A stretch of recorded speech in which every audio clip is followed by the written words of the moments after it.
Je lui ai offert la poupée pour son anniversaire. Elle l'a tout de suite adorée et m'a dit qu'elle était si belle, que ses cheveux étaient si doux et que sa robe était si jolie. Pendant des jours, elle ne l'a pas quittée des yeux. Pendant la journée, elle la posait sur la table pour pouvoir la voir pendant qu'elle faisait le ménage, et la nuit, elle était assise à côté du lit, nous regardant dormir avec ses grands yeux bleus immobiles. Mais l'amour de ma fille pour la poupée a vite changé. J'ai vite remarqué que quelque chose la tracassait. Je lui ai demandé, bien sûr, mais elle n'a pas voulu me le dire au début. Elle disait que ce n'était rien. J'ai remarqué que, jour après jour, elle devenait de plus en plus réservée à mon égard, jusqu'à ce que je n'en puisse plus. Je l'ai pressée, je lui ai dit qu'elle devait me dire ce qui se passait tout de suite, ou je la traînerais chez un médecin. Elle a fini par craquer et pleurer, les mots sont sortis.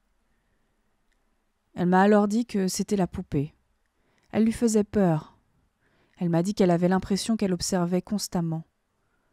Parfois, elle avait même l'impression qu'elle bougeait. Cela m'a inquiétée et je suis allée voir la poupée. Elle était immobile sur la petite table de la chambre. Ses grands yeux bleus restaient inchangés.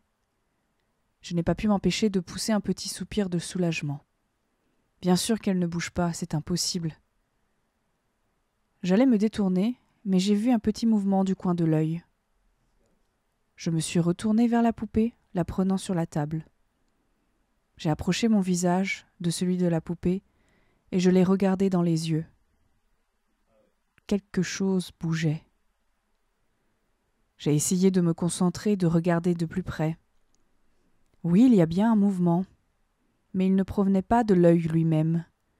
C'était derrière l'œil.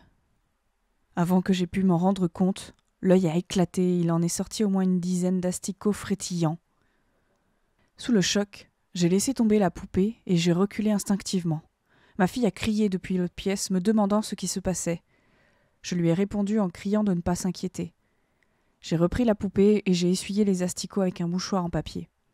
À l'intérieur, j'en ai vu d'autres qui se pressaient contre la peau et la couche extérieure en plastique. Déjà, j'avais espéré qu'elle dure plus longtemps. Il va falloir que je lui en achète une nouvelle, peut-être en la gardant en vie au début. Comme ça, elle durera plus longtemps, c'est sûr. Pendant que je jette la vieille poupée, je pense à ma fille qui dit toujours qu'elle aime les épaisses boucles blondes de la petite Cathy du quartier. N'a-t-elle pas aussi les yeux bleus ? Je ne regarderai plus les grandes poupées de la même manière. Et vous ?